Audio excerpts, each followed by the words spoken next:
ಮಾತಾಡ್ಬೋದು.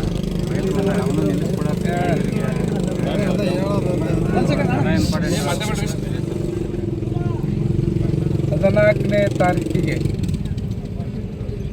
ಅಕಾಲಿಕ ಮಳೆಯಿಂದಾಗಿ ಜೋಸಳಹಳ್ಳಿ ಭಾಗದಲ್ಲಿ ವಿಶೇಷವಾಗಿ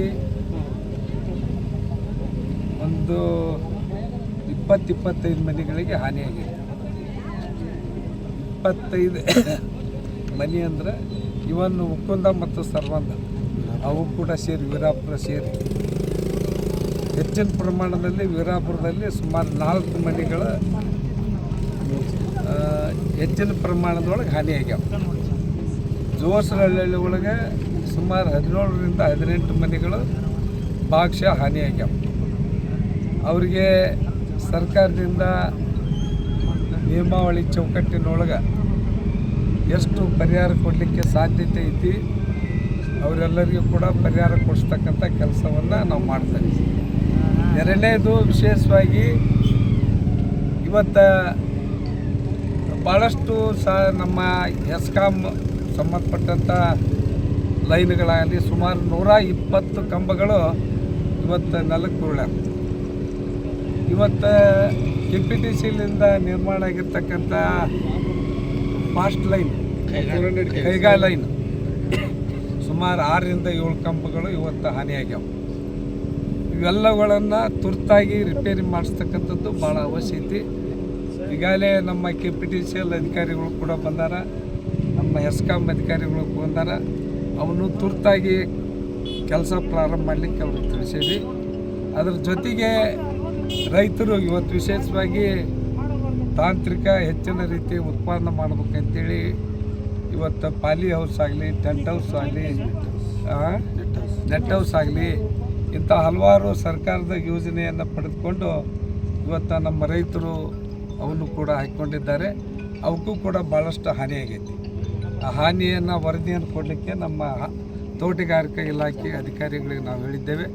ಅದನ್ನು ಕೂಡ ಅವರು ವರದಿ ಕೊಟ್ಟನಪ್ಪ ಅಂದ್ರೆ ಸರ್ಕಾರದಿಂದ ಅವರಿಗೆ ಯೋಗ್ಯವಾದಂಥ ಪರಿಹಾರ ಕೊಡಿಸ್ತಕ್ಕಂಥ ಕೆಲಸವನ್ನು ನಾನು ಪ್ರಾಮಾಣಿಕವಾಗಿ ಪ್ರಯತ್ನ ಮಾಡ್ತೇನೆ. ಒಟ್ಟಾರೆ ಬೆಳೆ ಬಗ್ಗೆ ತೋಟಗಾರಿಕೆ ಬೆಳೆನೂ ಸ್ವಲ್ಪ ಹಾನಿಯಾಗೈತಿ. ಯಾಕಂದ್ರೆ ಜೋಸಹಳ್ಳಿ ಭಾಗ ಅಂದರೆ ವಿಶೇಷವಾಗಿ ಕಾಯಿಪಲ್ಯ ಬೀಜದ ಬೀಜೋತ್ಪಾದನೆ ಮುಖ್ಯ ಕೇಂದ್ರ ಇದು ಈ ಭಾಗ. ಆ ಒಂದು ಬೆಳೆಗೆ ಮತ್ತು ಮೆಣಸಿನ ಬೆಳೆಗೆ ಡ್ರ್ಯಾಗನ್ ಫ್ರೂಟು ಹಣ್ಣಿನ ಗಿಡಕ್ಕೆ ಇವಕ್ಕೆ ಮತ್ತು ತೆಂಗಿನ ಗಿಡ ಇವೆಲ್ಲ ಭಾಳಷ್ಟು ಉರುಳಿ ಬಿದ್ದಾವೆ.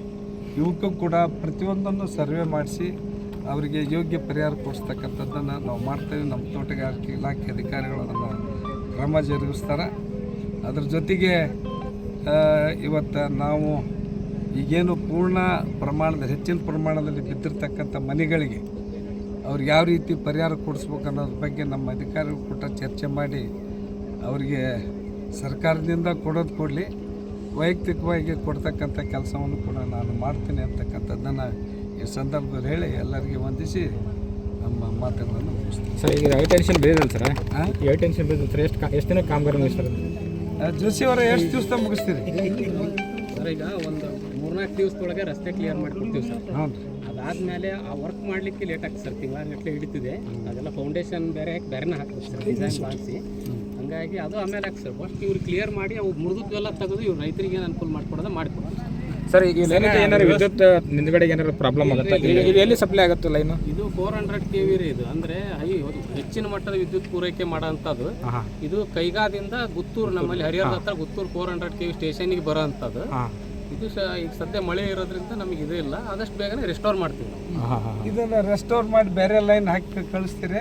ಇಲ್ಲ ಸರ್, ಅದು ಏನು ತೊಂದರೆ ಇಲ್ಲ. ಬೇರೆ ಲೈನ್ ನಿಂತ ರೆಸ್ಟೋರ್ ಮಾಡೋ ಕೆಪಾಸಿಟಿ ಐತಿ ನಿಮ್ಮಲ್ಲಿ? ಇದೆ ಸರ್, ಮಾಡ್ತೀವಿ. ಈಗ ನಾಳೆ ಬರ್ತೀವಿ ಸರ್, ಕಾಂಟ್ರಾಕ್ಟ್ ನೋಡ್ಕೊಂಡು ಹೋಗ್ತಿದ್ದಾರೆ.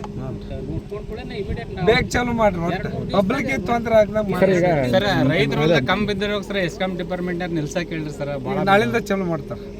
120 ಕಂಬ ಬಿದ್ದಾವ ಒಟ್ಟು. ಸರ್, ಈಗ ತುರ್ತು ಪರಿಹಾರ ಅಂತ ಏನಾದ್ರು ಸರ್ ಸರ್ಕಾರದ ಮಳೆ ಹಾನಿಂದ ಏನಾಗಿತ್ತು, ಮನೆ ಬಿದ್ದವಕ್ಕ ಇಷ್ಟ ನಿಗದಿ ಏನು ಎಷ್ಟು ಕೊಡ್ತೀನಿ ಸರ್?